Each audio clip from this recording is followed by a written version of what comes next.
नजिक गएर कुरा गर्ने गर्छ तर तिनीहरूबाट लत्रिने हो कि र आफू स्वाभिमानलाई बचाएर अगाडि बढ्ने प्रश्न त्यहाँनिर त्यसमा जो मान्छे भेट्ट गराउँछ लुकेर भेट्छ त्यो अपराधी हो जो मान्छे खुला रूपमा भेट्छ त्यो चाहिँ खुला सफादिल भएको स्वाभिमानी राष्ट्रवादी नेता हो त्यो यो कुरा सिक्नुपर्छ सत्तामा बल हुन्छ भनिन्थ्यो तर आज सत्ताभन्दा बाहिर बल देखियो शक्ति देखियो तपाईले एउटा रियालिटी के कुरा भन्न खोजेको भने मैले कसैलाई तर यो मैले जुन यो विश्लेषण इतिहास मैले आज विश्लेषण गरेँ भोलि इतिहासकारले भनी छ नेपालमा एउटा मात्रै त्यस्तो प्रधानमन्त्री केपी ओली जसले सत्ता र शक्तिको विरुद्ध उसको आफ्नो थ्योरी नै छ हो आफूले को इशारामा चल्ने मान्छेको नेतृत्व रहन सक्दैन भन्ने दृष्टिकोण बोकेका मान्छेहरूले एक खालको चलखेल गरेका हुन् यसका बाहेक नेपालका टोपी लगाएका मान्छेहरू बाहेक यति कुरा चाहिँ देशको प्रगति उन्नति समृद्धि देख्न नचाहनेहरूको झुण्डले यो सबै गरे हो यहाँको नेपाली टोपी लाउनेहरूले यसको बाघ भनेर यो अहिलेको स्थिति सिर्जना गरेको तर सत्तामा बस्नेहरू त बलियो हुन्छ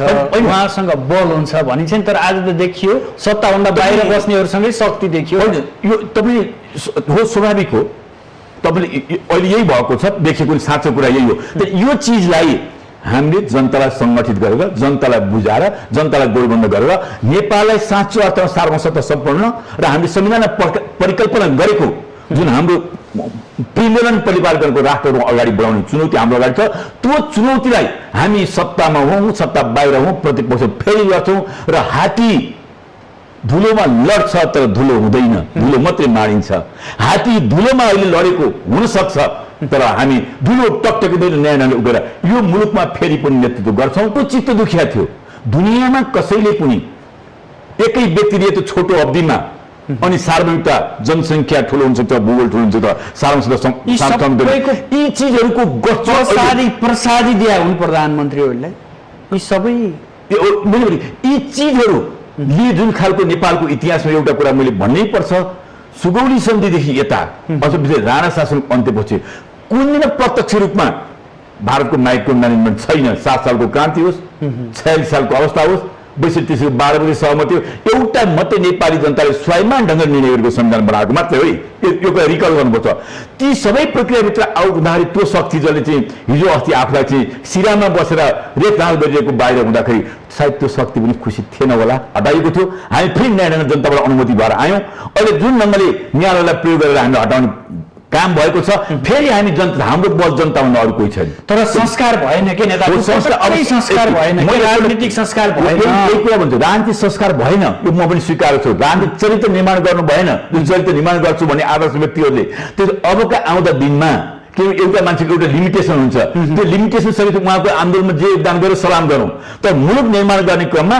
व्यक्तिगत स्वार्थको अगाडि मूल्य मान्यता र कम्युनिस्ट आचरणभन्दा बाहिर जाने स्थिति भएको कारणले गर्दा अब हामीले त्यसलाई सोच्नुपर्छ र यस्तो खालको प्रवृत्तिलाई परास्त गर्नुपर्छ दक्षिणपन्थी गठबन्धन गरेर दक्षिणपन्थीको प्रवक्ता हिजो अस्ति प्रतिक्रियावादी भनिरहेको तागतसँग सहकार्य गरेर उसलाई प्रधानमन्त्री बनाउनलाई कहाँ थापेर लिएर जाने जुन संस्कृतिलाई कुन दलीयलाई कुन पार्टीको मर्यादा अनुशासनभित्र हामीले मान्ने तथापि हामीले अहिले पनि गल्ती सच्याएर आउँछ मान्छौँ भनिरहेका छौँ अहिले पनि नेकपा एमाले पार्टी मात्र होइन यो सोसाइटीको अभिन्न अङ्ग हो व्यक्तिको तलमाथिको कुरा होइन यो कल्चर बनिसकेको छ नेपाली समाजले नेकपा एमाले कोही मान्छेहरू नेकपा एमालेको विरुद्धमा कोही आउँछन् जान्छन् विद्रोह गर्छन् त्यो एउटा पाटो हो तर यो कल्चरलाई हामीले नेतृत्व गर्छौँ यो समाज हो सिङ्गो मुलुक हो यो चाहिँ कम्तीमा अहिले पनि 50% भन्दा बेसी जनमतले यसलाई समर्थन गर्ने तयार भएको छ तर यो कल्चरको विरुद्धमा उहाँहरूले चाहिँ खालि स्वार्थको लागि अथवा केपी ओली सर रिस उठाउन त्यो खालको गर्नु त्यो काम गरिसकेपछि उहाँले भन्नुपर्ने यही हो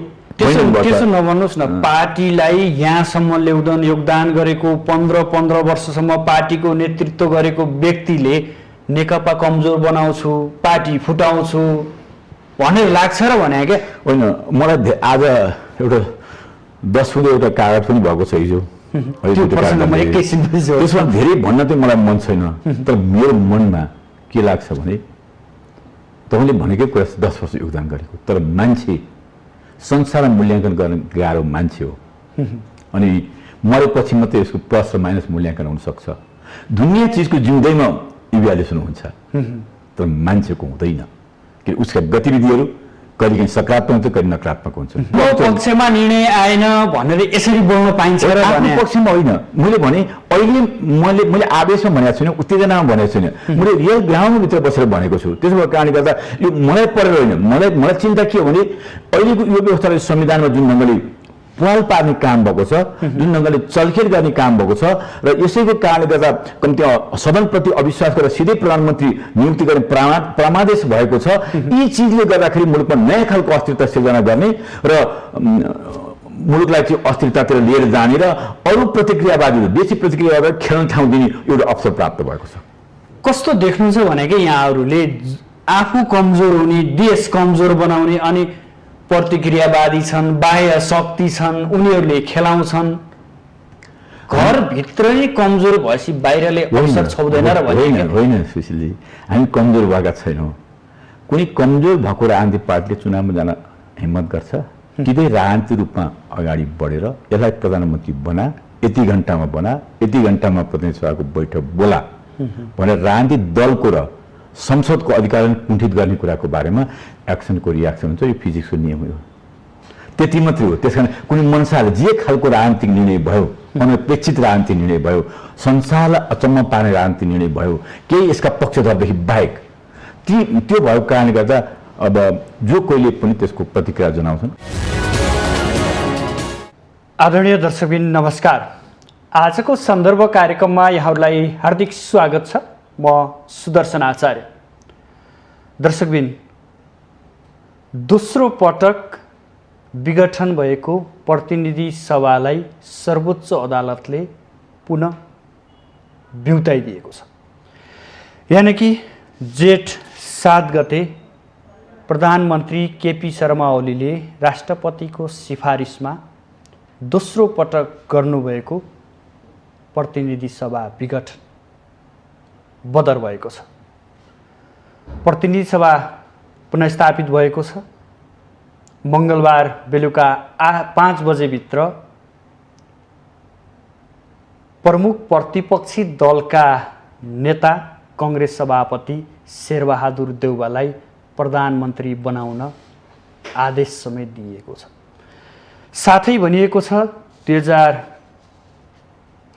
2072 को संविधानको धारा 76 को 5 बमोजिम संसदलाई व्हिप नलाग्ने भनेर पनि भनिएको छ सर्वोच्चको यो निर्णय र यसका प्रावधानमाथि नेकपा एमालेले राखेको दृष्टिकोण साथसाथै नेकपा एमालेको विवाद समाधानका लागि गठित कार्यदलले गरेको 10 बुँदे सहमति र यस 10 बुँदे भित्र रहेका विभिन्न बुँदाहरू र यसमा वरिष्ठ नेता माधव पक्षको केही असन्तुष्टि यावत विषय हामी आज कोट्याउने प्रयास गर्नेछौँ यसका लागि आज हाम्रो स्टुडियोमा नेकपा एमालेका नेता तथा पूर्व मन्त्री आनन्द पोखरेललाई निम्त्याएका छौँ उहाँलाई सर्वप्रथम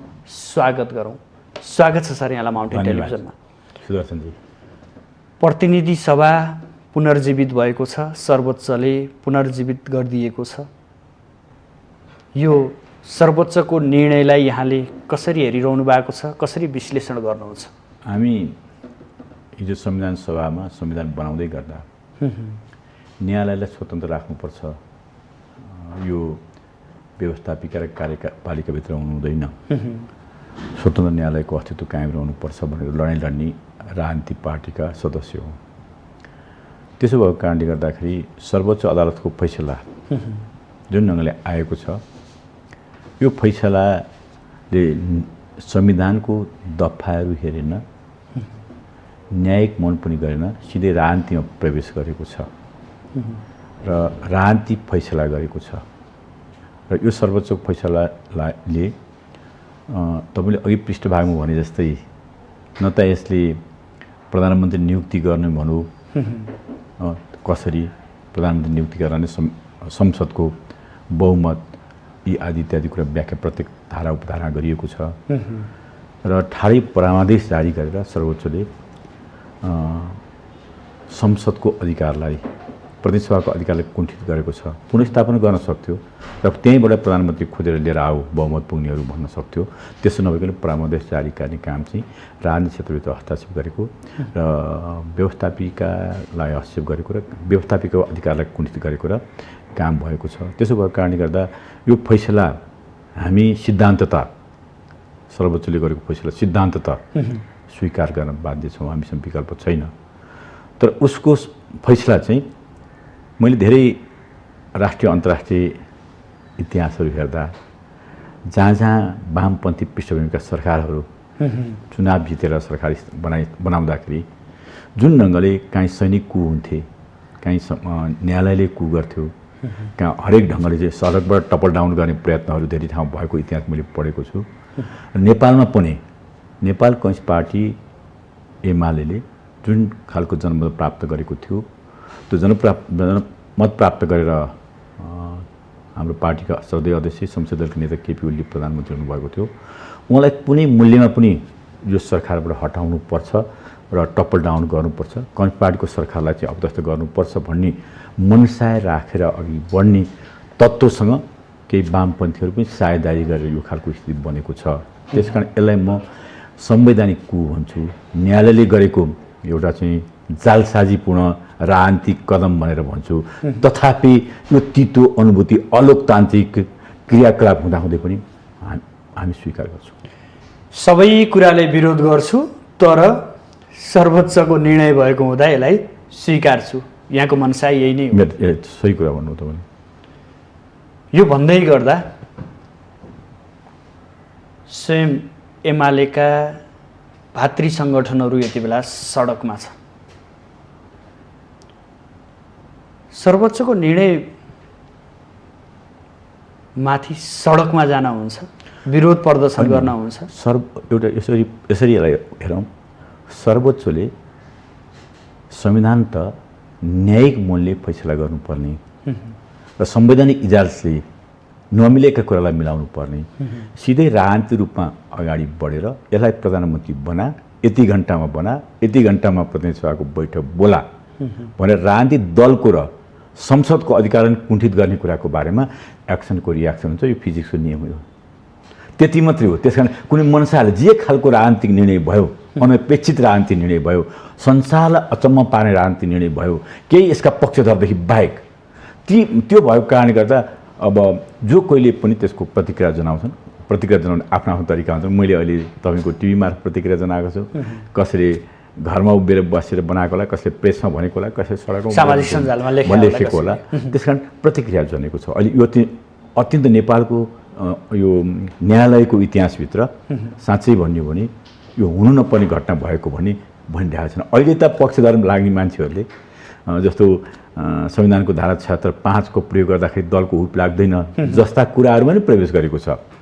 अहिले उहाँहरू पनि जुन पुनर्स्थापना संसद पुनर्स्थापना होस् भनेर व्यक्तिगत निवेदन लिएर जाने साथीहरू पनि दलकै नेताहरू हुनुहुन्छ। अहिले आफू प्रधानमन्त्री हुँदाखेरि संविधान नमिचेको, संविधानले चाहिँ के अरे सर्वोच्चले चाहिँ संविधानको रक्षा गरेको भनेर व्याख्या गरिरहनेहरू भोलि आफूलाई पर्दाखेरि यो व्यवस्थालाई दलीय व्यवस्थालाई निर्दलीयतिर लिएर जाने जुन संस्कार, जुन एउटा छिद्र खोलिदिएको छ सर्वोच्चले, त्यसलाई भोलि के भन्नुहुन्छ? नेपाली जनता त इतिहासमा 104 वर्ष राणा शासन र अनि निरङ्कुश पञ्चायतलाई बेहोरेर बहुदलीय शासन प्रणाली र बहुलवादतिर जान लामो सङ्घर्ष गरेर आएका नेपाली जनताहरू हुन् र दलीय हिजो निर्दलीयको एउटा तितो अनुभूति गरेकाहरू बहुदलीयमार्थ केही खुला आकाशमा जान पर्छ, त्यसलाई कण्ठित गर्ने संवैधानिक इजलासको नाममा कुण्ठित गर्ने काम भएको छ। त्यसको बारेमा के मान्छे चुप लाएर बस्यौँ भनेदेखि हामीले यो बहुदलीय व्यवस्था र संविधानको रक्षा गर्न सक्छौँ? मलाई त्यसलाई रक्षा गर्न सक्दैनौँ। त्यसो भएको कारणले गर्दाखेरि यस्ता खालका कुराहरू क्रिया प्रतिक्रिया आउँछन्। सायद सर्वोच्च अदालतका मान्य न्यायाधीशहरूले पनि यी सबै कुरा सोचेरै गरेको होला, किनभने क्रिया हामीले जुन काम संविधान र न्यायिक मौन र परम्पराभन्दा बाहिर गएर गरेका छौँ, प्रतिक्रिया आउँछ भन्ने मनुष्य सायद कुनै हिम्मतले गर्नुभएको होला, कसैले हिम्मत गराउने साहस भर्ने काम पनि कहीँबाट भएको होला। यो प्रसङ्ग म एकैछिनपछि उठाउँछु। खास गरेर गत पुस 5 गते पनि प्रधानमन्त्रीले प्रतिनिधि सभा विघटन गर्नुभएकै हो। त्यतिखेर पनि सर्वोच्चले बदर गरिदियो, कानुन त संविधान त यो छैन भन्यो। फेरि दोस्रो पटक प्रधानमन्त्रीले गर्नुभयो, थाहा थिएन यो कानुनमा यो कुरा छ, सर्वोच्चले फेरि उल्टाइदिन्छ, फेरि ममाथि झड्का लाग्छ भने त उहाँलाई राम्रोसँग थाहा थियो नि। तर त्यो थाहा हुँदाहुँदै यो कदम त प्रधानमन्त्रीले चाल्नु भएको हो नि, यो अर्थमा त होइन। कदम थाहा होइन, यो पटक पहिलेको पटक भन्दा यो पटक भिन्न थियो। हिजो संविधानका धारा प्रयोग गर्न बाँकी थिए। हामीले जुन 76 को जुन हामीले चाहिँ परिकल्पनाका 76(1) देखिको धारा प्रयोग गर्न बाँकी थियो, यहाँनिर प्रयोग गर्न बाँकी छ है। तिनले स्टेपहरू पुरा गरिनस् भने हिजोको ठाउँमा प्रतिनिधि सभा पुनर्स्थापना गर्नको लागि केही संवैधानिक ग्राउन्ड पनि थिए, कानुनी अवस्था पनि थिए। अहिले त त्यही प्रधानमन्त्रीले सरकार बनाउने धारा 1 देखि 5 सम्मको प्रक्रिया पुरा गरेर सरकार बन्ने स्थिति नभइसकिन राष्ट्रपतिलाई दिएको विवेकको अधिकार पनि छ। किन 5 तीनबाट त फड्किनु भयो नि, फड्किनु उहाँले 3बाट विश्वासको मत प्राप्त गर्न सक्दैन भनेर उहाँले 4को प्रक्रियालाई गर्नको अहिले त उहाँले भन्न सक्नुहुन्थ्यो नि, यदि न्यायिक मुनको हुँदा 4 पुरा गरेर आऊ भन्न सक्नुहुन्थ्यो। त्यस्तो हो भनेदेखि तपाईँलाई म भनौँ त्यो 4को प्रक्रिया त प्रश्न रहेन कि, किनभने अरू दलहरूले 5मा प्रतिस्पर्धा गरिसकेका थिए।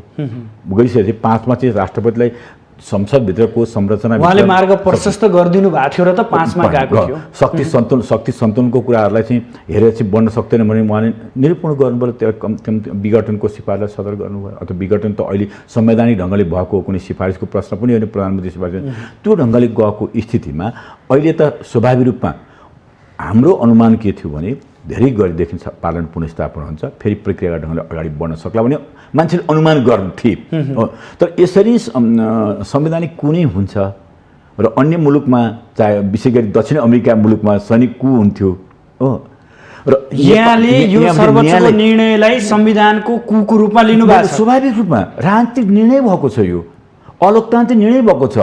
नेपाली जनताले बहुदलीय व्यवस्थालाई कायम राख्नलाई गरेको सङ्घर्षको प्रतिफल आफ्नो पक्षमा निर्णय आएन भनेर यसरी बोल्न पाइन्छ र भने आफ्नो पक्षमा होइन। मैले भने अहिले मैले आवेशमा भनेको छुइनँ, उत्तेजनामा भनेको छुइनँ, मैले रियल ग्राउन्डभित्र बसेर भनेको छु। त्यसो भएको कारणले गर्दा यो मलाई परेर होइन, मलाई चिन्ता के हो भने अहिलेको यो व्यवस्थाले संविधानमा जुन ढङ्गले पाल पार्ने काम भएको छ, जुन ढङ्गले चलखेल गर्ने काम भएको छ, र यसैको कारणले गर्दा कम्ती सदनप्रति अविश्वास गरेर सिधै प्रधानमन्त्री नियुक्ति गर्ने परमादेश भएको छ। यी चिजले गर्दाखेरि मुलुकमा नयाँ खालको अस्थिरता सिर्जना गर्ने र मुलुकलाई चाहिँ अस्थिरतातिर लिएर जाने र अरू प्रतिक्रियावादीहरू देशी प्रतिक्रियावादीहरू खेल्न ठाउँ दिने एउटा अवसर प्राप्त भएको छ।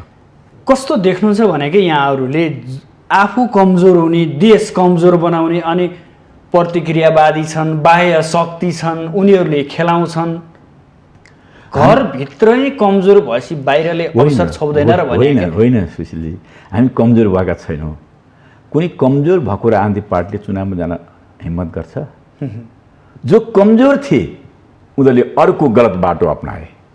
जो जनताको प्रति विश्वास छ, जुन पार्टी यो संविधानको रक्षाको लागि, सङ्घीय लोकतान्त्रिक गणतन्त्रको रक्षाको लागि, जो पार्टी मुलुकको राष्ट्रियता, सार्वभौमिकता, अखण्डताको रक्षाको लागि, जो पार्टी कम्तीमा चाहिँ एउटा स्वतन्त्र कुनै राष्ट्र सानो ठुलो हुन सक्छन् तर सार्वभौमिक सत्ता र अखण्डता सानो ठुलो हुँदैन, बराबरीको भनेर हैसियत प्रदर्शन गर्ने आन्तरिक शक्ति अनि नेपाली जनताको समृद्ध नेपाल र सुखी नेपालीको आकांक्षा पुरा गर्न लागेको पार्टी आम नेपाली जनताले समर्थन गरेका छन्।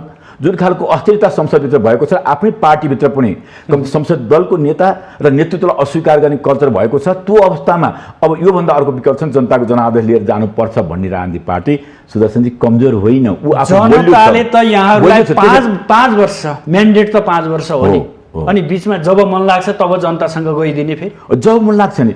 एक अवधिको जनताको जुन परीक्षण छ, मैले दुनियाँमा के देखेको छु भने तपाईँ सुदर्शनजी म रिकल गरौँ, प्रमुख प्रतिपक्ष त ऊ त चुनावमा जान सक्ने लालायत हुन्छ। नेपाल जस्तै यस्तो मुलुक हो जहाँ प्रतिपक्ष चुनावदेखि डराउँछ, जनतादेखि जनतादेखि आँटै गर्दैन। जो सत्ता पक्ष जो विपक्ष छ मुखै देखाएर बाहिर जान सक्दैन भनेको अवस्थामा पनि प्रतिपक्ष चाहिँ सर्वोच्च अदालतको ढोका ढकढक्याउँछ अनि निर्वाचन नजाउँ भन्छ। त्यसकारण हामी कमजोर भएर शक्तिविहीन भएर होइन, हामी जनताले जे काम गरेका छौँ, जे मुद्दा स्थापित छौँ त्यसमा जनताबाट फेरि यो 3.5 वर्ष अवधिमा हामी टेस्ट भएर अगाडि आएर उच्च लोकतन्त्रको सम्मान गर्ने र हामी प्रतिगमन होइन जनगमन गर्ने, जनसम्प्रभुतालाई आत्मसात गरेर अगाडि बढ्ने, जनसत्तालाई कति सबलीकरण गर्ने त्यसको साथमा हामी चुनावको सिफारिस गरेको थियौँ त अहिले चुनावमा जान नसक्नेहरूले चाहिँ यो खालको तानामुना गरेर राजनीतिक फैसला गर्ने स्थिति बनाऊ। तपाईँले यसो भन्नुभएको छ पार्टीभित्रको एउटा समूहले सर्वोच्चको निर्णय स्वागत योग्य छ, सर्वोच्चले जे निर्णय गर्यो यो एकदमै न्यायोचित र नियम सङ्गत छ, कानुनमा टेकेर गरेको छ भनेर त खुसीका अभिव्यक्तिहरू आइरहेछन् नि। तपाईँले प्रसङ्ग निकाल्नु भएको होला। हाम्रा केही मान्य सदस्यहरू जसले वैशाख 27 गते प्रधानमन्त्री विश्वासको मत लिन खोज्दा विश्वासको मत दिनु भएन, तिनै मान्छेहरू जुन प्रक्रियाभित्र आएर चाहिँ आफ्नो पार्टीको नेताको विरुद्ध, संसद दलको नेताको विरुद्ध विपक्षी दललाई प्रधानमन्त्री बनाउन सही गर्न जानुभयो राष्ट्रपतिको समक्ष, र तिनै मान्छेहरू करिब सर्वोच्च अदालतमा निवेदन दिन जानुभयो। तिनको कुरा गर्नुहुन्छ भने म त्यति धेरै उहाँहरूको चर्चा गर्न चाहन्न। उहाँले हर्ष बढाइ जस्तै देखिया छ। उहाँले हर्ष बढाइ गर्नुभयो, उहाँले आफ्नो स्वत्व र स्वाभिमान र सार्वभौमिकतालाई आफ्नो सार्वभौमिकता बिर्सिनुभयो, पार्टीको नीति सिद्धान्त र कार्यक्रमलाई बिर्सिनुभयो, संसद दलको मूल्य मान्यतालाई बिर्सिनुभयो र हिजो पार्टी सञ्चालन गरेर चाहिँ कम्तीमा यो पार्टीले यहाँसम्म ल्याउनु गरेको क्रियाकलापमा व्यक्तिगत कुण्ठा र स्वार्थ र पूर्वाग्रहमा चाहिँ त्यो खालको निर्णय गरेर जानुभयो। अब त्यो मान्छेलाई अब मैले व्यक्तिगत रूपमा भन्दाखेरि हो मैले मेरै पार्टीको मान्छेहरू भनेर भन्नु त अप्ठ्यारो छ, तथापि हामी के भन्छ कोही किन बर्बाद होस् भनेर हामी प्रयत्न गरिरहेका छौँ। उहाँहरूलाई पनि कम्ती पार्टीको मूलधारा फर्केर आउनुहोस्। नेकपा एमाले पार्टी मात्र होइन, यो सोसाइटीको अभिन्न अङ्ग हो, व्यक्तिको तलमाथिको कुरा होइन। यो कल्चर बनिसकेको छ नेपाली समाजमा नेकपा एमाले। कोही मान्छेहरू नेकपा एमालेको विरुद्धमा कोही आउँछन् जान्छन् विद्रोह गर्छन्, त्यो एउटा पार्ट हो, तर यो कल्चरलाई हामीले नेतृत्व गर्छौँ। यो समाज हो, सिङ्गो मुलुक हो, यो चाहिँ कम्ती अहिले पनि 50% बेसी जनमतले यसलाई समर्थन गर्ने तयार भएको छ। त्यहाँदेखि यो कल्चरको विरुद्धमा उहाँहरूले चाहिँ खालि स्वार्थको लागि अथवा केपी ओली सर रिस उठो भनेर त्यो खालको गर्नुभयो, त्यो काम गरिसकेपछि उहाँले भन्नुपर्ने यही नै हो। त्यसो नभन्नुहोस् न, पार्टीलाई यहाँसम्म ल्याउन योगदान गरेको 15 वर्षसम्म पार्टीको नेतृत्व गरेको व्यक्तिले नेकपा कमजोर बनाउँछु, पार्टी फुटाउँछु भनेर लाग्छ र भने क्या होइन। मलाई आज एउटा 10 बुँदे एउटा कागज पनि भएको छ हिजो, त्यसमा धेरै भन्न चाहिँ मलाई मन छैन, तर मेरो मनमा के लाग्छ भने तपाईँले भनेकै कुरा 10 वर्ष योगदान गरेको, तर मान्छे संसारमा मूल्याङ्कन गर्न गाह्रो मान्छे हो, अनि मरेपछि मात्रै यसको प्लस र माइनस मूल्याङ्कन हुनसक्छ। दुनियाँ चिजको जिउँदैमा इभ्यालुएसन हुन्छ, तर मान्छेको हुँदैन, कि उसका गतिविधिहरू कहिलेकाहीँ सकारात्मक हुन्छ, कहिले नकारात्मक हुन्छ। त्यसो भएको कारण जति पनि ठिक गरुन्जेल हामीले प्रश्नै उठाएनौँ कसैलाई। जब बेठिक गर्छ, आफूले स्थापित गरेर मूल्य मान्यताको विरुद्धमा जान्छ, त्यति मात्र होइन, नेपाल कम्युनिस्ट पार्टी एमाले आफैले निर्वाचित गरेको के अरे पार्टी अध्यक्ष आफू प्रतिपक्ष भए पनि निर्वाचित गरेको फैसला स्वीकार गरेको, आफूले निर्वाचित गरेको संसद दलको नेता आफूले प्रस्ताव राखेर निर्वाचित गरेको संसद दलको नेता निर्वाचित गरेको संसद दलको नेताको विरुद्धमा जुन खालको दलीय अनुशासन, दलीय ऐन, राजनीतिक दल सम्बन्धी ऐन र मूल्य र परम्पराबाट बाहिर जाने जुन कल्चर छ, त्यो कल्चर त्यसो गर्नु त्यसलाई पनि पूजा गरिराख्ने। 10 वर्ष 5 वर्षसम्म चाहिँ यसो गर्नुभएको थियो भनेर त्यो सम्भव छैन। त्यस कारण मान्छेले जति बेला राम्रो काम गर्छ त्यसको प्रशंसा गर्ने हो, जति बेला गलत काम गर्छ र दक्षिणपन्थी गठबन्धन गरेर दक्षिणपन्थीको प्रवक्ता हिजो अस्ति प्रतिक्रियावादी भनिरहेको तागतसँग सहकार्य गरेर उसलाई प्रधानमन्त्री बनाउनलाई कहाँ थापेर लिएर जाने जुन संस्कृतिलाई कुन दलीयलाई कुन पार्टीको मर्यादा र अनुशासनभित्र हामीले मान्ने, तथापि हामीले अहिले पनि गल्ती सच्याएर आउँछ मान्छौँ भनिरहेका छौँ। अहिले पनि यही हो राजनीति भनिदिनुहोस् त। हो, यो त्यो त कुसंस्कार हो, कुसंस्कार हो, संस्कारविहीनता हो। र कम्युनिस्ट आन्दोलन सक्न कसका लागि राजनीति गर्दै हुनुहुन्छ राजनीतिक दलहरूले? मेरो नि प्रश्न हो, यो के भने कम्युनिस्ट पार्टीको विरुद्धको मार्क्सवादको विरुद्धको एउटा ठुलो जनमत छ हो, र वित्तीय एकाधिकार पुँजीवादी कम्युनिस्ट आन्दोलन सक्नै लाग्छ। उसको धर्म हो, मैले उसले गाली गर्दिनँ, उसको धर्म, उसले त्यही गर्छ। हामी त्यही वित्तीय एकाधिकार पुँजीवाद र मार्क्सवाद विरोधी ताकतहरू, कम्युनिस्टको नामै सुन्न नचाहने ताकतहरूलाई साथ दिएर, प्रत्यक्ष अप्रत्यक्ष रूपमा साथ दिएर कम्युनिस्ट आन्दोलन, कम्युनिस्ट पार्टीलाई विसर्जन र विघटनतिर गर्न लाने नयाँ ढङ्गको गोरुबाचुप जन्मिने स्थिति तयार नेकपा एमाले स्थिति भएर चाहिँ आन्दोलन सक्ने, त्यो के को नाममा? संविधानको रक्षाको नाममा, लोकतन्त्रको नाममा अथवा मूल्य मान्यताको नाममा? हो हिजो पनि पुँजीवादलाई खुसी पार्ने गरी गोरबहादुरले ग्लास रोज प्रेस लाइक भन्दै गएको थिए, सबैले प्रशंसा गर्थे। हिजो त आफ्नै ठाउँमा चाहिँ कम्युनिस्ट पार्टीको विघटन गर्ने स्थिति आयो। त्यो स्थिति नेपालमा जुन ढङ्गले सहज ढङ्गले हामी भित्रैको ताकतलाई प्रयोग गरेर जुन खालको यो तहसम्म ल्याउने काम भएको छ, कम्युनिस्ट सक्ने रणनीति हो यो। कम्युनिस्ट सक्ने रणनीति हो। त्यो रणनीतिलाई हामी जस्ता युथहरू जुन हामी छौँ अहिले पनि, हामी नेकपा एमाले मर्न दिँदैनौँ, विघटन गर्न दिँदैनौँ र कम्युनिस्ट पार्टीका हाम्रा सधैँ नेता जननेता मदन भण्डारीले अगाडि सरेर विचारलाई फेरि पुनर्जीवित गरेर हिजो पनि हामी 72मा पनि यस्तै खालको चीनसँग व्यापार र पारमार्थिक सन्धि गरे बापत सरकारबाट यस्तै गठबन्धन गरेर वामपन्थीहरू के मिल्दै गठबन्धन गरेर हामीलाई हटाइएको थियो। हामी फेरि नयाँ ढङ्गले जनताबाट अनुमति भएर आयौँ। अहिले जुन ढङ्गले न्यायालयलाई प्रयोग गरेर हामीलाई हटाउने काम भएको छ, फेरि हामी जनता, हाम्रो बल जनताभन्दा अरू कोही छैन। तर संस्कार भएन के नेता, संस्कार भएन के, राजनीतिक संस्कार भएन। यही कुरा भन्छु, राजनीतिक संस्कार भएन, यो म पनि स्वीकार्छु। राजनीतिक चरित्र निर्माण गर्नु भएन, जो चरित्र निर्माण गर्छु भन्ने आदर्श व्यक्तिहरूले। त्यसो अबका आउँदा दिनमा किनभने एउटा मान्छेको एउटा लिमिटेसन हुन्छ, त्यो लिमिटेसन सकेपछि उहाँको आन्दोलनमा जे योगदान गरेर सलाम गरौँ। तर मुलुक निर्माण गर्ने क्रममा व्यक्तिगत स्वार्थको अगाडि मूल्य मान्यता र कम्युनिस्ट आचरणभन्दा बाहिर जाने स्थिति भएको कारणले गर्दा अब हामीले त्यसलाई सोच्नुपर्छ र यस्तो खालको प्रवृत्तिलाई परास्त गर्नुपर्छ। जो विसर्जनवादी प्रवृत्तिलाई नियन्त्रणमा लिन, कारबाही गर्न, पार्टीका नीति नियम अनुसार उनीहरूलाई कठघरामा उभाउन किन सकिँदैन? अब तपाईँले भन्नुहुन्छ भने हामीले पार्टी एकताको लागि भनेर धेरै मिहिनेत गऱ्यौँ र धेरैपल्ट कारबाही गऱ्यौँ। अहिले पनि कारबाहीकै चरणमा हो, कारबाहीकै चरण हो। यो 10 बुँदे सहमतिमा स्थायी कमिटीले अनुमोदन नगरुन्जेलसम्म त्यो कारबाहीकै चरणमा हो। किनभने हिजो आयोजक कमिटीबाट हामीले केन्द्रीय कमिटीको जेठ 2 गते अवस्था फिर्ता गरिरहँदाखेरि केन्द्रीय कमिटी बैठकले हिजो आयोजक कमिटीले गरेका कारबाही पनि यही केन्द्रीय कमिटीले कारबाही गरेर हुनेछन् भनेर भनेका थियौँ। तथा हामीले के दिएर राख्यो, तपाईँले भने जस्तै योगदान छ, के छ, कुनै बेला चाहिँ भड्काउ आयो होला, त्यो भड्काउ करेक्सन आउँछ भने माउसेतले भन्छ कोही मान्छे सुध्रिन्छन् भने उसलाई चाहिँ आत्मआलोचना गर्छ भने त्यही ढङ्गले अगाडि बढाएर पनि मूलधारो लिएर जाने प्रयत्न गर्नुपर्छ। कसै बर्बाद गर्न दिनु हुँदैन भन्ने जुन हामी कम्युनिस्ट सिद्धान्त हामीले जुन पढेका छौँ, त्यो सिद्धान्तबाट हामीले प्रयत्न गरेको स्थिति हो र हामीले बचाउन खोजेको। खुट्टा कमाउने अनि कारबाही गर्छु, अगाडि बढ्छु भनेर बन्न सकिन्छ र? खुट्टा कमाएको छैन, देखिएन त, विगतमा त देखियो नि, स्पष्टै देखियो नि। तर कारबाही गर्ने, कहिले फिर्ता ल्याउने, कहिले फेरि कारबाही गर्ने। अर्को पनि तपाईँलाई भन्छु, कारबाही गर्ने अहिले त कस्तो फैसला आउँछ न्यायालयले भनेदेखि पार्टीको व्हिप लाग्दैन, 5 को अधिकार प्रयोग गर्दाखेरि स्वतन्त्र हुन्छन्, त्यो तहसम्म ग्यारेन्टी प्रतिक्रियावादीबाट साँठगाँठमा न्यायालय मार्फत गराउने प्रयत्न भएको छ। कस्तो अचम्मको कुरा गर्नुभएको छ कि यहाँले, न्यायालयमा साँठगाँठ छ, यसो गर्न लगाइएको छ र न्यायालयले त्यही गरेछ भन्दै कस्तो सहजै बोलिदिया कि तपाईँ? बोलिदिया होइन, म तपाईँलाई प्रमाणित गर्न चाहन्छु। हाम्रो मुलुकको एकजना नेता पुष्पकमल दाहालजी धादिङमा गएर बोल्नुभयो हो, शेरबहादुर देउवा प्रधानमन्त्री हुँदैछन् भन्नुभयो। अहिले शैलेन्द्र शमशेरजी मार्फत त्यो आवाजलाई न्यायीकरण गर्नुभयो, न्यायिक फैसलाको नाममा फैसला गर्नुभयो। What is this?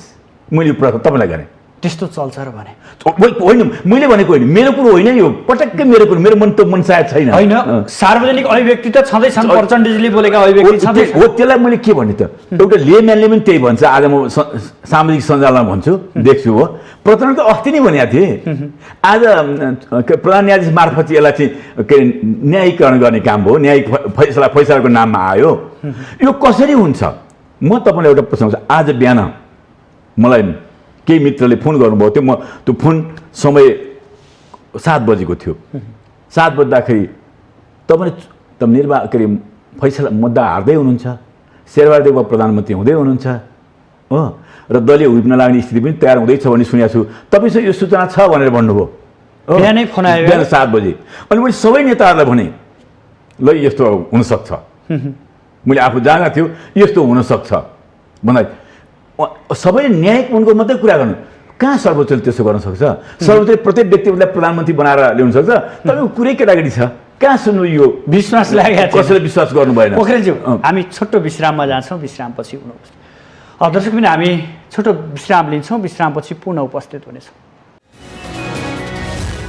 छोटो विश्रामपछि यहाँहरूलाई पुनः स्वागत छ। हामी कार्यक्रम आजको सन्दर्भमा छौँ र आजको सन्दर्भमा आज हामी प्रतिनिधि सभा विघटनलाई सर्वोच्च अदालतले बदर गरिदिएको छ, यानि कि प्रतिनिधि सभा पुनर्स्थापित भएको छ र साथसाथै सर्वोच्चले भनिदिएको छ मङ्गलबार बेलुका 5 बजेसम्म प्रतिपक्षका नेता शेरबहादुर देउबा जो सर्वोच्च अदालतमा रिट हाल्न जानुभएको थियो उहाँलाई प्रधानमन्त्री बनाऊ भनेर भनिदिएको छ।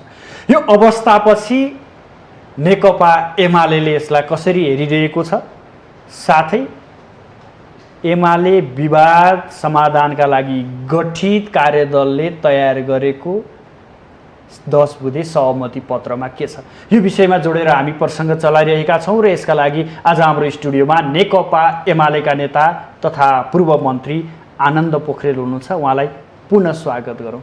यहाँलाई पुनः स्वागत छ। धन्यवाद। हामी सर्वोच्चकै कुरा गर्दै थियौँ, यहाँले भन्दै हुनुहुन्थ्यो कतैबाट छायामा पारियो, एउटा स्वतन्त्र निकाय देशको सर्वोच्च निकाय पनि यसरी व्यक्तिको छायामा, संस्थाको छायामा, एउटा समूहको छायामा पर्छ र भने त्यो त नतिजामा रिफ्लेक्सन हुने कुरा। मैले तपाईँलाई अघि भन्दै थिएँ, मलाई उहाँ साथीले भन्नुभयो त्यसपछि मैले होइन होला भने, अनि उहाँले मलाई के भन्नु क्याटेगोरी भने तर भदौ 12 गतिको बिहान पनि त्यसै भन्दै हुनुहुन्थ्यो। अहिले पनि त्यही भ्रममा हुनुहुन्छ, तर फैसला यस्तै आउँछ। मैले कल्पना गरेँ साँच्चै हुन हो कि हामी वर्ग सङ्घर्षको एउटा चरणभित्र, न्यायी सङ्घर्षको एउटा चरणभित्र, त्यसको उपरी ढाँचाभित्र, किन राजनीतिक सत्ता त हामीसँग थियो, प्रधानमन्त्री हामीसँग हुनुहुन्थ्यो, जसले हामीले राज्य सत्ता भन्थ्यौँ नि, राज्य सत्ताको त्यो अनुसार सुधार त भएका थिएन। यो वर्ग सङ्घर्षको उसमा जुन खालको अहिलेको सानो यो ग्लोबलाइजेसनको जुन प्रक्रिया छ, जसले सबैसँग त्यसको सम्बन्ध र सम्पर्क स्थिति छ, त्यसकारण अब ती सबै हाम्रा ती निकायहरूलाई विश्लेषण गर्दाखेरि अनि म 9 बजी त्यो निष्कर्षमा आउन पनि सक्छ, 1 घन्टा पछि मात्रै त्यो निष्कर्ष पुगेँ। अनि 1 घन्टा पछि मात्रै म साथीहरूलाई फोन गरेँ, आफू पनि त्यो सबै विश्लेषण गरिसकेपछि वर्गीय सत्ता रक्षाको लागि, वर्ग स्वार्थको रक्षाको लागि र केपी ओलीसँग धेरै फोर्सेसहरू विभिन्न ढङ्गले, किनभने एउटै व्यक्ति केपी ओलीले 2072 देखि यो अवधिमा उहाँले एउटै व्यक्तिले यो छोटो अवधिमा केही शक्ति केन्द्र रिसाउने, चित्त दुख्ने काम गर्नुभएको छ। पहिलो संविधान निर्माण गर्नेमा चित्त दुखो, अहिलेसम्म त्यसलाई स्वागत गरेको स्थिति छैन। दोस्रो, नेपाल भारत बेष्टित थियो, त्यो ल्यान्ड लिङ्क कन्ट्रीको रूपमा चीनसँग व्यापार पारा सन्धिको त्यसको पनि चित्त बुझिया थिएन। त्यसै गरी नाकाबन्दी जुन संविधान बनाए बापत नेपालले नाकाबन्दी बिहोर्नु पर्यो, त्यसको ठाडै प्रतिवाद भयो, त्यसको पनि चित्त बुझिया थिएन। 3वटा चित्त नबुझाइ भए। चौथो कुरो, उहाँले यो बेला बेलामा चाहे त्यो बुद्ध सम्मेलन गरेर होस्, बुद्ध नेपालमा जन्मेका मात्र होइन, बुद्ध दर्शनको उद्भव पनि नेपालमै भएको है, जसले भन्थे ल्यान्ड अफ बुद्ध भनेर कसरी दाबी गरेर हुन्थे, बुद्ध र बुद्ध दर्शन नेपालमा उद्भव भएको हो। र कहिलेकाहीँ भारतका राजनेताहरू बोल्दाखेरि नेपालले सिद्धार्थ गौतम दिएको हो, गौतम बुद्ध हामीले दिएको हौँ भनेर परिभाषित गर्ने खालका कुरा दे होइन, गौतम बुद्ध पनि हाम्रै हो र सिद्धार्थ गौतम पनि हाम्रै हो भनेर भन्दाखेरि मान्छेको चित्त दुखेको थियो। र राजनीतिको सिङ्गो साङ्गो पाङ्गो रामको दर्शन, त्रेतायुगको रामको दर्शनको आधारमा चलेको, त्यो पनि नेपालकै माडीमा जन्मिएको भन्ने कुरा। अनि त्यसपछि चुच्चे नक्साको कुरा, यी चिजहरूले कसको चित्त दुखिया थियो? दुनियाँमा कसैले पनि एकै व्यक्तिले यत्रो छोटो अवधिमा अनि सार्वभौमिकता, जनसङ्ख्या ठुलो हुनसक्छ, भूगोल ठुलो हुनसक्छ, यी चिजहरूको प्रसादी दिया हुन् प्रधानमन्त्रीहरूलाई। यी सबै मैले भने यी चिजहरूले जुन खालको नेपालको इतिहासमा एउटा कुरा मैले भन्नै पर्छ, सुगौली सन्धिदेखि यता अझ विशेष राणा शासनको अन्त्यपछि कुन दिन प्रत्यक्ष रूपमा भारतको माइक्रो म्यानेजमेन्ट छैन। 7 सालको क्रान्ति होस्, 46 सालको अवस्था होस्, 62 12 बजे सहमति हो, एउटा मात्रै नेपाली जनताले स्वाभिमान ढङ्गले निर्णय गरेको संविधान बनाएको मात्रै हो। यो कुरा रिकल गर्नुपर्छ।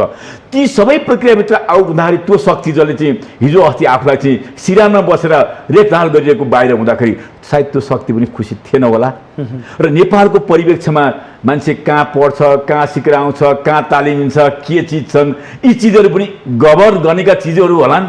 जीएनयूमा पढ्नेहरूको एउटा कल्चरभित्र कहिलेकाहीँ हाम्रो बाबुराम भट्टराईजी बोल्नुहुन्थ्यो म जीएनयूमा पढेको ती मेरा साथीहरू त कोही मन्त्री छन् कोही प्रधानमन्त्री छन् कोही के छन् मेरो त्यो सम्बन्ध छ भने बोल्ने पनि छ यो खालको कल्चरभित्र हुर्केको ठाउँमा यस चिजभित्र छिद्रा कसरी पस्थे जबकि हिजोको त्यहाँको सुरक्षा निकायले त्यहाँका मिडियाले भन्यो केपी ओलीले भारतीय सार्वभौमतामाथि आक्रमण गरेका छन् आक्रमणकारी हो भनेको त्यो रिस त कसैले बिर्सिया छैन होला चुच्चे नक्सा झल्झली हेर्दा पनि बिर्सेको छैन होला यस्ता चिजहरूले पनि केपी ओली नेपालको सत्तामा हुनु हुँदैन त्यसमा नि ऊ कम्युनिस्ट हो यो तपाईले यो बताउँदै गर्दा भारतबाट विभिन्न राजनीतिक दलका व्यक्तिहरू सिधै बालुवाटार पुगेका दृष्टान्तहरू पनि छन् एउटा प्रधानमन्त्रीको हैसियतले स्वाभिमान मान्छेले कसरी ढुक्नु पर्दैन छल गर्नु पर्दैन प्रधानमन्त्री खुला रूपमा जलानी भेट्न सक्छ त्यो उसको अधिकार क्षेत्रभित्र उसले गर्न सक्छ त्यो ठुलो कुरो होइन जो पनि जान सक्छन् प्रधानमन्त्रीको नजिक गएर कुरा गर्न सक्छ तर तिनीहरूभित्र लत्रिनी हो कि र आफ्नो स्वाभिमानलाई बचाएर अगाडि बढ्ने प्रश्न त्यहाँनिर त्यसमा जो मान्छे भेट्ट डराउँछ लुकेर भेट्छ त्यो अपराधी हो जो मान्छे खुला रूपमा भेट्छ त्यो चाहिँ खुला सफादिल भएको स्वाभिमानी राष्ट्रवादी नेता हो त्यसमा यो कुरा सिक्नुपर्छ सत्तामा बल हुन्छ भनिन्थ्यो तर आज सत्ताभन्दा बाहिर बल देखियो शक्ति देखियो मैले तपाईँलाई एउटा रियालिटी के कुरा भन्न खोजेको भने मैले कसैलाई तर यो मैले जुन यो विश्लेषण इतिहास मैले आज विश्लेषण गरेँ भोलि इतिहासकारले भनी छ नेपालमा एउटा मात्रै त्यस्तो प्रधानमन्त्री केपी ओली जसले सत्ता र शक्तिको विरुद्ध उसको आफ्नो थ्योरी नै छ हो सत्यसँग नझुक्ने र शक्ति छ सत्य छ नलड्ने शक्ति छ नझुक्ने यो सिद्धान्त छ त्यही सिद्धान्त आधार गर्दा जो शक्तिवाला चाहिँ झुकाउन चाहन्छन् ती मान्छेहरू त खुसी छैन होला नि मैले सिम्पली तर्क गरेको तपाईँलाई तपाईँ पत्याउनुहोस् नपत्याउनुहोस् अथवा श्रोताले पत्याउँछ नि पत्याउँदैनन् दर्शकले पत्याउँछ नि पत्याउँदैनन् मेरो आफ्नो तर्क हो त्यसो भएको कारणले गर्दाखेरि यो त कुनै मूल्यमा किन 5 दलीय गठबन्धन बेग्ला बेग्लै वर्ग स्वार्थ भएका बन्नेहरू बेग्ला बेग्लै दर्शन बोकेका बन्नेहरू एक ठाउँमा एकैचोटि आउने रातारात बढ्ने स्थिति कहाँबाट भनौँ कसले बनायो म कहिलेकाहीँ निन्द्रा पनि लाग्दैन यस्तो अनि केपी ओलीले यो मुलुकमा त्यो 3 वर्ष 3.5 वर्षको अवधिमा सायद इतिहासमा भन्ने हो भने 3वटा महत्त्वपूर्ण काम गरेको छ त्यो अरू उसको भन्दा त्यो के हो त्यो काम के हो भने मधेसमा सार्वभौम छुट्टै राष्ट्रको माग गर्नेहरू सार्वभौम सत्ता छुट्टै मान्नेहरूलाई चाहिँ मूलधारमा ल्याएको छ सिके राउत एकले अहिले त्यो आन्दोलनको कुनै आवाज सुन्नुभएको छैन दोस्रो कुरो तपाईँले सशस्त्र सङ्घर्ष र उग्र वामपन्थी चरणको हत्या हिंसाको राजनीति लिएर गएका राजनीतिक ताकत मूलधारमा आएको छ त्यो पनि केपी ओलीले यही अवधिमा गरेको अवधि हो तेस्रो कुरो मधेसको नाममा सधैँ विभिन्न ढङ्गले रोटी सेकेर खाएर मधेस हाम्रो मात्रै हो नि मधेसको मुद्दाहरू जुन थियो त्यसलाई डिफ्युज गर्ने काम पनि गरेको छ यो दुनियाँमा एउटा प्रधानमन्त्री कसले गर्न सकेको छ मलाई भन्नुहोस् त हो ती चिजहरू यस्तो ताकतबद्ध व्यक्ति नेपालको स्वाभिमानता सार्वभौमिकता अखण्डता नेपालको समृद्ध अगाडि बढाउन सक्छ त्यसलाई कमजोर नबनाइकन त्यसलाई नहटाएसम्म मुलुकको अस्थिरता हुँदैन आफूलेको इसारामा चल्ने मान्छे चाहिँ नेतृत्व रहन सक्दैन भन्ने दृष्टिकोण बोकेका मान्छेहरू एक खालको चर्खेल गरेका हुन् यसका बाहेक नेपालका टोपी लगाएका मान्छेहरू भए यति हो कुरा चाहिँ देशको प्रगति उन्नति समृद्धि देख्न नचाहनेहरूको झुन्डले यो सबै गरे हो यहाँको नेपाली टोपी लाउनेहरूले यसको बाघ भनेर यो अहिलेको स्थिति सिर्जना गरेको तर सत्तामा बस्नेहरू त बलियो हुन्छ उहाँसँग बल हुन्छ भनिन्छ नि तर आज त देखियो सत्ताभन्दा बाहिर बस्नेहरूसँगै शक्ति देखियो होइन यो तपाईँ हो स्वाभाविक हो तपाईँले अहिले यही भएको छ देखेको साँचो कुरा यही हो तर यो चिजलाई हामीले जनतालाई सङ्गठित गरेर जनतालाई बुझाएर जनतालाई गोलबन्द गरेर नेपाललाई साँचो अर्थमा सार्वभौमसत्ता सम्पन्न र हामीले संविधानमा परिकल्पना गरेको जुन हाम्रो प्रिमेलन परिवार गरेको राष्ट्रहरू अगाडि बढाउने चुनौती हाम्रो अगाडि छ त्यो चुनौतीलाई हामी सत्तामा हौँ सत्ता बाहिर हौँ प्रतिपक्ष फेरि गर्छौँ र हात्ती धुलोमा लड्छ तर धुलो हुँदैन धुलो मात्रै माडिन्छ हात्ती धुलोमा अहिले लडेको हुनसक्छ तर हामी धुलो टकटक्दैन नयाँ नयाँ उगेर यो मुलुकमा फेरि पनि नेतृत्व गर्छौँ यो मुलुकलाई चाहिँ हामीले जुन खालको नेपाली जनताको स्थायित्वको परिकल्पना छ विकास र समृद्धिको परिकल्पना छ त्यो कल्पना पुरा गर्नको लागि हामीलाई केही समय ग्याप होला तर हामी हाम्रो त्यो नेपाल कम्युनिस्ट पार्टीको नेतृत्वमा केपी ओलीको यो काम पुरा गर्छौँ त्यस कारण हामीले यसलाई पनि ठुलो ठानेका छैनौँ केवल हामीले ठानेको विषय के भने यसरी न्यायालय राजनीतिक तहमा उत्तीर्ण हुन्थ्यो कि हुँदैन थियो भन्ने मात्रै हाम्रो चिन्ता हो चिन्ता चाहिँ त्यो अब पार्टीभित्रको कुराकानी गरौँ करिबन 6 दिनको लामो रस्साकसी दिनका 2वटा 3वटासम्म बैठक बसेर विवाद समाधानका लागि गठित कार्यदलले 10वटा सहमतिमा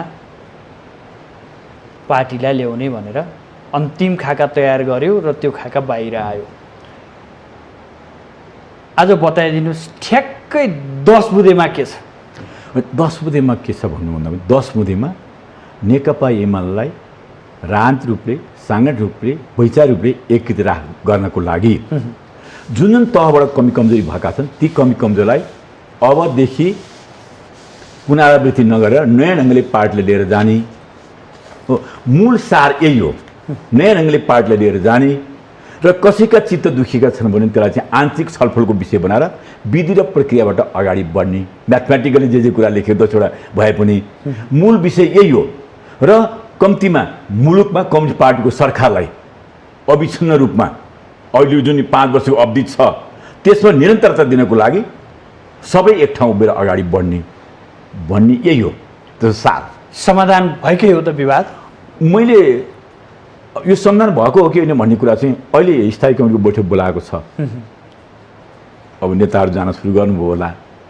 त्यो स्थायी कमिटीको बैठकमा हस्ताक्षरकर्ता 10 जना र वरिष्ठ नेता माधव नेपाल सहित उपस्थित हुनुभयो भने यो सार्थकता पायो। उपस्थित हुनु भएन र हिजो उहाँले त त्यो 10 बुँदे हुने बित्तिकै जुन खालको प्रतिक्रिया दिनुभएको थियो, अदालतलाई प्रभाव पार्ने गरी कुनै पनि हुँदैन, के अरे माधव नेपालसँग चाहिँ इथिक्स छ, मोरल छ, त्यो कल्चर छ, धोका कसैलाई दिँदैन भन्ने अभिव्यक्ति आइसकेको छ। सर्वोच्च अदालत प्रभावकारी केही कुरा गर्न सकिँदैन भन्ने आइसकेको छ। त्यो पाटो पनि सकिसक्यो। त्यही खालको मुनासा हो भने त मलाई भन्नु केही छैन। तर मेरो एउटा प्रश्न, म सम्मानित नेता, मेरो मुखले त्यो प्रश्न गर्न पनि गर्नु हुँदैन, मलाई त्यो हैसियत पनि म राख्दिनँ। तर म एउटा नागरिकको हैसियतले, पार्टीको सदस्यको हैसियतले मैले के भन्छु भने उहाँको पहिलो काम त नेकपा एमालेलाई बलियो बनाउने, साङ्गठनिक ढङ्गले, वैचारिक ढङ्गले, राजनीतिक ढङ्गले नेकपा एमाले पाएको जनमतको रक्षा गर्ने र नेकपा एमालेको 5 वर्ष सरकारको नेतृत्व टिकाइराख्नुको लागि हो आफूले नेतृत्व प्रदान गर्ने र सहयोग र समर्थन गर्नुलाई चाहिँ उहाँले अनइथिकल देख्ने हो। अनि दक्षिणपन्थी गठबन्धन प्रमुख प्रतिपक्षलाई चाहिँ प्रधानमन्त्री बनाउन चाहिँ इथिकल देख्ने हो। पार्टीले प्रभाव पार्ने गरी चाहिँ सर्वोच्चमा निवेदन दिँदाखेरि चाहिँ त्यसलाई इथिकल देख्ने हो। यो कल्चर र 10 बुँदे बिचमा कहाँनिर म्याच खान्छ भन्ने कुरा चाहिँ मलाई चिन्ता लागेको छ। प्रतिक्रिया आइसके 10 बुँदेमा सहमति हुन सक्दैन भनेर माधव पक्षीय नेता कार्यकर्ताहरूले त सार्वजनिक रूपमै यसलाई स्वीकार्न नसकिने केही साथीहरूले त्यो कुराको तत्कालीन प्रतिक्रिया दिनुभएको छ। त्यसलाई तत्कालीन लामो समयसम्म 5-6 महिनासम्म रसाकसी भएकोमा यो प्रतिक्रिया आउनलाई मैले चाहिँ पोजिटिभ, म अलिक सकारात्मक चिन्तन राख्ने मान्छे, स्वाभाविक रूपमा लिने बानी परिसकेको छु। मैले यो पुस 5 गतेदेखि यता स्वाभाविकमा लिएको छु। तर अब हस्ताक्षर गर्ने मेरा आदरणीय नेताहरू, एउटा कुनै मान्छेको पक्ष पोषण गर्ने आदरणीय नेताहरू, जसलाई आदर्श मान्ने आदरणीय नेताहरू, जो वरिष्ठ हुनुहुन्छ, हामीले भनेको दोस्रो पुस्ताको नेताहरू भनेका छौँ। अब उहाँहरूको काममा आएको छ बलियो गरी हो। उहाँहरूले यो पार्टीलाई एकताबद्ध बनाएर अगाडि जान क्षमता र हैसियत राख्नुहुन्छ कि राख्नुहुन्न, मेरो आशा अपेक्षा हो। भीम रावलजी, घनश्यामजी, गोकर्णजी, सुरेन्द्र पाण्डेजी हो, उहाँहरू जस्ता नेताहरूले जुन हस्ताक्षर गर्नुभएको छ त्यो हस्ताक्षरमा उहाँहरू प्रतिबद्ध हुनुहुनेछ। प्रधानमन्त्री केपी ओली प्रतिबद्ध हुनुहुन्छ र यसलाई समर्थन गरेर अझै धेरै कुरा बिग्रिँदा पनि अब थप नबिगार्नको लागि म खुला दिलले अगाडि बढ्न तयार हुनुहुन्छ। आजको बैठकमा उहाँहरू जानुभयो भनेदेखि यी सबै कुराको तपाईँले भने जस्तै नेकपा एमालेका कार्यकर्ताले अपेक्षा गरे अनुसार एकताको एउटा बाट ढोका खोल्ने छ। र उहाँहरू जानु भएन, फेरि अर्को शर्तमाथि शर्त राख्नुभयो भने धेरैपल्ट धेरै दिन लाएर छलफल गरेर निष्कर्ष निस्किँदैन के हुन्छ। तर म आशा गर्छु उहाँहरू जानुहुनेछ। जानु भएन भने के? जानु भएन भने त हामी हिजो पनि एउटा प्रक्रियालाई अगाडि बढेका हौँ, पार्टी लिएर हिँडेकै हौँ, अगाडि गएकै हौँ। हामी संस्थापन पक्ष हौँ, पार्टी नेकपा एमाले हामीसँग छ, झन्डा हामीसँग छ, चुनाव चिन्ह हामीसँग छ। र यो मैले भने यो पार्टी मात्र यो एउटा संस्कृति हो, यो एउटा समाज हो, यो जनताको एकदम डिप रुटेड जनताको बिचमा भएको एउटा कल्चर हो। यो मदन भण्डारीको विरासतमा आएको पार्टी हो। त्यसो भएको कारणले गर्दा हामी 1-2 जनाले कमी गयौँ। मैले पार्टी छोडेँ, मैले पार्टीलाई चाहिँ घात गरेँ भने पनि यो आन्दोलन पार्टी मर्दैन। के भनिएको छ भने 10 बुँदे एउटा बाहिर कार्यकर्तालाई देखाउने फेरिस्त मात्रै हो, भित्र अर्कै कुरा छ, त्यहाँ पदका मोलमलाइका कुरा छन्। को माथि जाने, को तल आउने, को मन्त्री बन्ने, के बन्ने भन्ने मात्रै छ त्यहाँभित्र भन्ने छ। यसमा सत्यता कति छ? होइन, अब त अझ सजिलो होला जस्तो लाग्छ उहाँहरूलाई। केपी ओलीलाई प्रधानमन्त्री हटाउनु थियो, अदालतले हटाइदिइहाल्यो, माग त पुऱ्याइहाल्यो। अब त एकताबद्ध भयो नि त, के गाह्रो भयो त? उहाँहरूको सबभन्दा ठुलो मागै पुग्यो, केपी ओली पुरा भयो, केपी ओलीको युगै सकिनु भने त सक्यो त। अब आउनु पर्यो नि त पार्टीको नेतृत्व गर्नको लागि, कार्यकर्ताको मत र विश्वास जित्नको लागि। म त्यही अपेक्षा गर्छु। अब के बाँकी छ उहाँहरूको? बाँकी कम्युनिस्ट सरकार पनि ढल्यो, केपी ओली पनि ढले, एमाले पनि कमजोर भयो हो, अनि त्यसो केपी ओली पनि कमजोर भए, केपी ओलीलाई नेता मान्नेहरू पनि कमजोर भयो भने ठानेपछि त आइदिए हुन्छ नि त। यसो हुँदा हामी कमजोर भयो, यहाँकै मनसायलाई हेर्ने हो भने अब सबै कमजोर बनाइसकेपछि कमजोर ठाउँमा किन जाने उहाँहरू त? उहाँहरू त यसो म फेरि उहाँलाई चित्त दुख्ने कुरा भन्दिनँ। उहाँहरू यसो हुँदाखेरि त उहाँहरू नै नेता हुनुहुन्छ नि त। हामी त जो नेता मान्न तयार छौँ के को लागि भनेदेखि नेकपा एमाले बचाउनलाई, वैचारिक रूपले बचाउनलाई, पार्टी कमजोर बनाएर आफू नेता बनेर हुन्छ, राजनीतिक रूपले बचाउनको लागि। र जो हाम्रो मैले भने यो संस्कृति भएको छ एमाले, यो एउटा समाज भएको छ, एउटा अभियान भएको छ, यसको रक्षा गर्नको लागि हामी त जो नेता पनि स्वीकार गर्न तयार। तर यसको रक्षा गर्न सकिँदैन भने र विपक्षी गठबन्धन बनाउँदै अनि प्रतिक्रियावादीलाई चाहिँ नेता मानेर जाने कल्चर हुन्छ भने त्यो त बिस्तारै त पर्दाफास भइहाल्छ। त्यस कारण यो सोच हामीले प्रदीप के अरे विष्णु पौडेल, प्रदीप ग्यावाली, शङ्कर पोखरेल, विष्णु रिमालले इमान्दारपूर्वक सही गरेका छ, कार्यान्वयन गर्नको लागि सही गरेका छ केपी ओलीको तर्फबाट। उहाँहरू पनि इमान्दार भइदिनु भयो भनेदेखि यसको सार्थकता रहन्छ। उहाँहरू पार्टीमा फर्किनु भयो, आउनुभयो भने नेताहरू मानेर सहज रूपमा जान तयारी हुनुहुन्छ। अरू तल हामी कि मेरै समकालीन साथीहरू छन्, हामी हट्दिएर पार्टी एकता हुन्छ नि हामी त हट्न तयार छौँ। यी तिक्तताहरू सबै मेटिन्छ। किनभने हामीलाई अझै पनि के छ भने नेकपा एमाले भन्दा बाहेक यो मुलुकको समृद्धि र जनताको आकाङ्क्षा, राष्ट्रिय आकाङ्क्षा पुरा गर्न सक्दैन, यो सङ्कल्प पुरा गर्न सक्दैन, मुलुकको राष्ट्रिय अखण्डता र सार्वभौमिकता रक्षा गर्न सक्दैन। नेपालको सार्वभौमिकता बराबरी हो भने सार्वभौमिकतालाई सबै छिमेकीहरूको अगाडि चाहिँ शिर ठाड गरेर नेपालको सार्वभौमिकतालाई बचाइराख्न अरूले सक्दैन भन्ने कुरा हामीलाई थाहा छ। त्यो नेकपाले सक्छ, नेकपा नेतृत्वले सक्छ। त्यसका नेता उहाँहरू त एक मानेमा आज एउटा सफलता उहाँहरूले हासिल गरिसक्नु भएको छ। उहाँहरूको माग पुरा भयो। अब सफल भएको व्यक्ति असफल व्यक्तिसँग किन काँध थाप्ने भन्ने फेरि टिप्पणी आउला। त्यसो हुँदाखेरि मैले जे आरोप लाउँछु नि त्यो प्रमाणित हुन्छ हो। यो चाहिँ हरियो साप, आन्दोलनभित्रको हरियो साप हो। कम्युनिस्ट आन्दोलन विघटन र विसर्जन गर्नको लागि त्यसको भरिया नबन्दै जो कम्युनिस्ट विरोधी, एकाधिकार वित्तीय पुँजीवाद, समाजवादका विरोधी, मार्क्सका विरोधी छन् त्यसको भाग नबनिदिनुहोस्, त्यसको भरिया बन्नु हुँदैन। इतिहासले हामीलाई श्राप नै छ। त्यसकारण इतिहासमा धेरै खलपात्र, कम्युनिस्टमा धेरै खलपात्र जन्मेका छन्। एउटा हाइटमा पुगेपछि त्यसलाई चाहिँ चुल्लुम्म ढालेर प्रतिक्रियालाई दाइँ गर्ने दिएका छन्। 54 सालमा नि हाम्रै इतिहासमा हामीले भोग्यौँ, पार्टी विभाजनको स्थिति भोगेर 56 सालको स्थिति भोगेका छौँ। अब पनि भोग्नु नपरोस् भने यति लचकताका साथ अगाडि बढ्ने स्थिति हो। अब अन्तमा भनिदिनुहोस्, नेपालको राजनीतिमा नेपालका राजनीतिक दलहरूले सधैँ अस्थिरता चाहने किन? जनताप्रति उत्तरदायी कहिले हुने, कहिले साँच्चै जनताका लागि राजनीति गर्ने? एउटा दुःख लाग्दैन यहाँहरूलाई? नेपालमा दलहरू एउटा संस्कृति बन्न सकेन। व्यक्तिको कुण्ठा र व्यक्तिको वरिपरि घुम्ने जुन खालको संस्कृति बन्यो, अनि सधैँ आफूलाई केन्द्रबिन्दुमा राख्ने, राष्ट्र, जनता, सार्वभौमिकता र समृद्धिलाई केन्द्रबिन्दुमा राख्ने, आफूलाई केन्द्रबिन्दुमा राख्ने। अब अहिले मैले केही पाएर लिन सकेँ भने लिने, भोलि म पर्खेर लिन सक्दिनँ भन्ने जुन चिन्तन छ, सामन्ती चिन्तन, पेटी बुर्जुवा चिन्तन, त्यसको प्रतिछाया नेपालको राजनीतिमा परेको छ। त्यसकारण हामीलाई एउटा राजनेताको रूपमा जनताले यहाँहरूलाई माफी दिनुपर्ने क्या? ठिक छ, एउटा राजनेताको रूपमा त्यो कल्चर केपी ओलीले विस्तार गर्न सक्थ्यो। त्यो विकास भयो भनेर नेपालको स्थायित्व अञ्चल चारैतिरबाट जुन खालको प्रहार जुन ढङ्गले भयो, प्रतिक्रियावादीहरूको प्रहार, आफैभित्रको प्रहार र बाह्य शक्तिको प्रहार जुन ढङ्गले भएको छ, त्यो चिजलाई रेसिस्ट गरेर पनि हामी यो मुलुकलाई बचाउन तत्पर छौँ। त्यसकारण जबसम्म नेताहरूले आफू केन्द्रित पोलिटिक्स गर्न छोडेर राष्ट्र जनता केन्द्रित पोलिटिक्स गरे, पार्टीको विधान र नियमअनुसार चल्ने प्रयत्न गरे र रिस उठ्यो भन्दैमा विपक्षहरूसँग साँठगाँठ गर्ने जुन अवस्थाबाट मुक्त भयो भनेदेखि मुलुकमा राजनीतिक स्थायित्व हुन्छ। तर नेपालले र आफूले मात्रै चाहेर पनि नहुने स्थिति जुन भू राजनीतिक बनोटको जुन हामी घेराभित्र छौँ। त्यो मात्रै होइन, पात्रको भूमिका पनि पात्रको भूमिका पनि त्यतिकै रहन्छ। भू राजनीतिक क्षेत्रभित्र छौँ। ती भू राजनीतिक इन्ट्रेस्टले पनि हाम्रो लिडरसिपलाई अस्थिर बनाउनको लागि पोइजनहरू विभिन्न ठाउँबाट इन्जेक्ट गर्ने, मानसिक रूपमा इन्जेक्ट गर्ने जुन कल्चर छ, त्यसलाई रेसिस्ट गर्न नसक्नेहरू कसैले हरियो घाँस देखायो भने हो, त्यो हरियो घाँसले लम्किने जुन कल्चर छ हाम्रो नेता त्यही ढङ्गले लम्किएको छ। नत्र भने नेकपा, हाम्रो नेपाल कम्युनिस्ट पार्टी नेकपा एकता भइसकेपछि फुट्नु पर्दैन थियो, त्यसै अन्तर्निहित छ।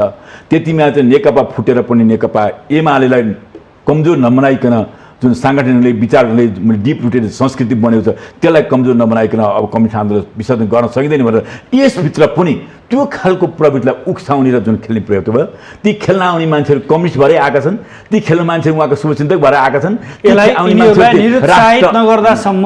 राष्ट्र अखण्डता पुरा गरेर चाहिँ सबभन्दा क्रान्तिकारीकै विचारलाई इन्जेक्ट गरेर उचाल्ने काम भएको छ।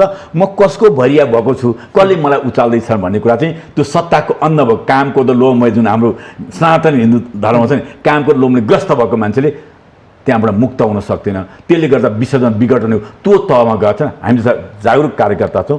त्यो खालबाट एकदम निर्लिप्त भएका तत्त्वहरूलाई हामी फेरि पुनः फर्काउने लागेन भनेदेखि त पन्छाउनु पर्यो। हस्, यहाँसम्म आइदिनु भयो, आफ्नो महत्त्वपूर्ण विचार र महत्त्वपूर्ण समय प्रदान गरिदिनु भयो, यसका लागि यहाँलाई विशेष आभार। धन्यवाद सुदर्शन। आदरणीय दर्शकबिन, आज हामी खास गरी प्रतिनिधि सभा विघटनका विरुद्ध सर्वोच्च अदालतले गरेको निर्णय र अब नेपालको राजनीतिक दलहरू विशेष गरी नेकपा एमाले भित्र देखिएको विवाद र विवाद निरूपण गर्नका लागि गठित कार्यदलका 10 बुँदा, यिनै विषयको पेरिफेरीमा रहेर बहस गऱ्यौँ। यसका लागि आज हाम्रो स्टुडियोमा नेकपा एमालेका नेता तथा पूर्व मन्त्री आनन्द पोखरेलजी हुनुहुन्थ्यो। भोलि नयाँ विषयवस्तु र नयाँ अतिथिका साथ उपस्थित हुनेछु।